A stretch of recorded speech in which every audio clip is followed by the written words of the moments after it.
Hey everybody, this is Jackrabbit35. A little update. I was just watching this thing about some guy, a upcoming rapper, that believes he's a clone or something like that. He says he's Gen 2, but he's actually, I don't really understand it really, but,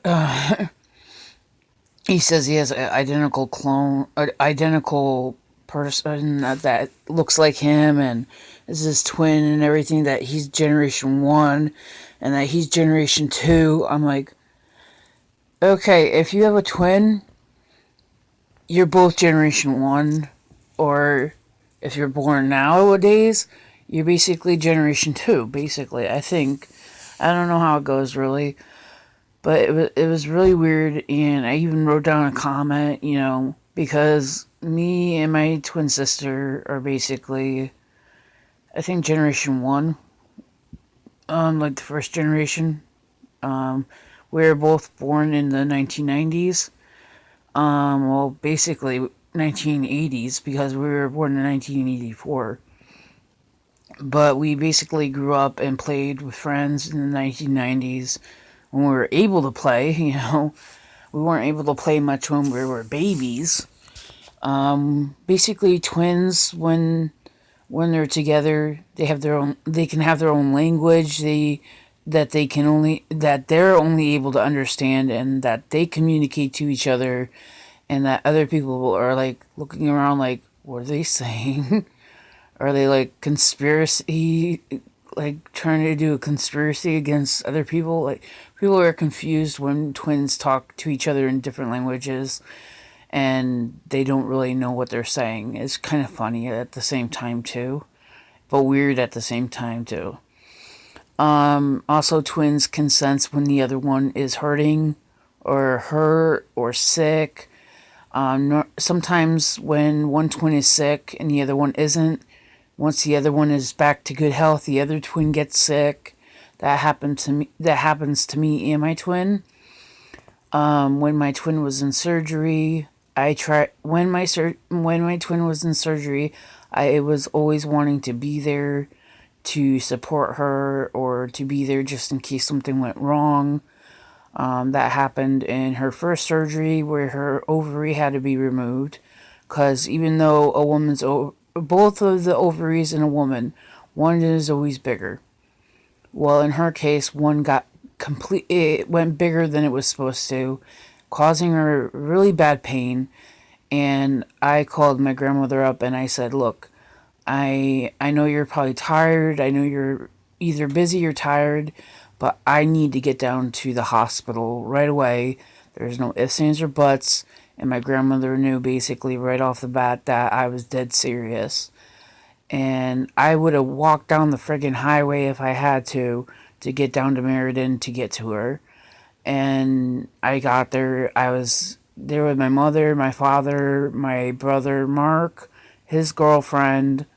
I think she was pregnant with the second child at the time, or the first one. I don't know, but I think she was pregnant with the second one. Yeah, Bria. Wait, Gemma was the second one.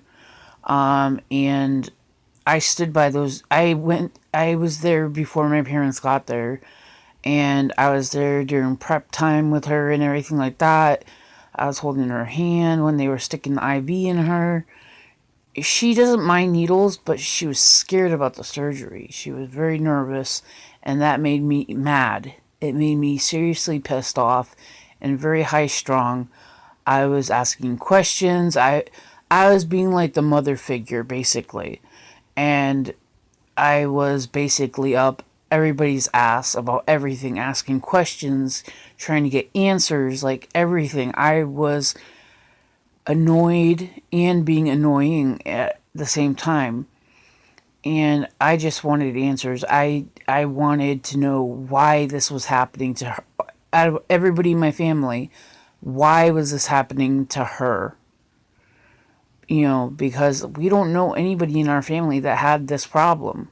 Nobody had this problem in our family. And it was hitting me and my twin, because my ovaries are basically non-existent. I can't have a child, I can't bear a child, and I have to see a doctor pretty soon. I think in July. This right now is June. It's Pride Month.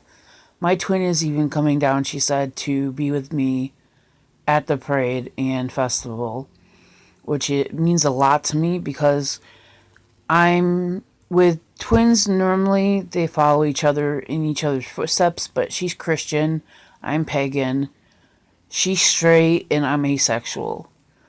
And I came out as a lesbian. Then I decided to be bi to give guys another chance. And then after my last breakup, I decided to become asexual. It's more to do with how my relationships were going, how comfortable I was in them, how I was treated in them, and it all maintained around Middletown. Basically, the people in Middletown, relationships basically mean nothing to men. Basically, that's how I feel. And for women, it's basically money, money, money, or drugs, drugs, drugs, pills. It's just nasty here in Middletown. I really don't like it. Um, and I hope one day people notice this video and change the way they act or change the way they see people.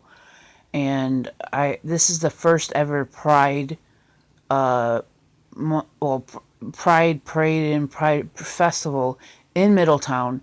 It's on the 15th, which is a Saturday in June, and I'm going to it. I've never been to a parade for Pride Month, and last time I knew about it, it was in Hartford. Now it's in Middletown for the first time ever. They're having a Pride Month in Middletown. They have banners, and that's how I started figuring it out. And then I looked it up on Google just yesterday, which was the 7th, which was Friday. It's already past 1 o'clock, so that's basically yesterday. Friday was yesterday. Today's Saturday now. So, it's already past like 1:30. It's already past that time. So yeah, my twin is actually planning on coming down and being with me at the festival, supporting her twin. My parents probably wouldn't be supportive. My parents both don't agree with my religion or my sexuality. They don't understand asexuality. They don't understand lesbians.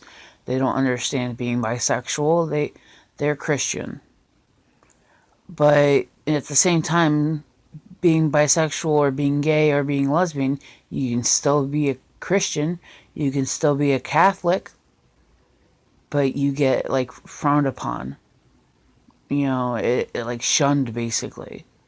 And it shouldn't be like that. And my sister is showing proof that there is some small amount of people that I can see that actually support that type of religion. I mean, that type of religion and that type of sexuality into open arms into some families. And I also came out to my parents shortly after. I came out to my younger sister, which lives with me. And her son, he also knows that his aunt is different sexuality, but he doesn't understand fully what about it because I can't actually talk to him about it because of his mother. She just wants to, you know, she doesn't want him to know about certain things, and not yet, at least, that I know of. I would like to open up to my nephew. I would like to share my thoughts with my nephew. I would like to know his opinion on things, but my sister would rather him not know about those things yet, I guess. Like, find out on his own or something like that, I guess. I don't know. But my sister is a good person. She does a lot of nice things for me, and I appreciate everything she does for me. We do get into some skirmishes. All families do that. And, but me and my twin are going to Pride Month, and we're going to go to a festival, and hopefully nothing's too expensive, you know. But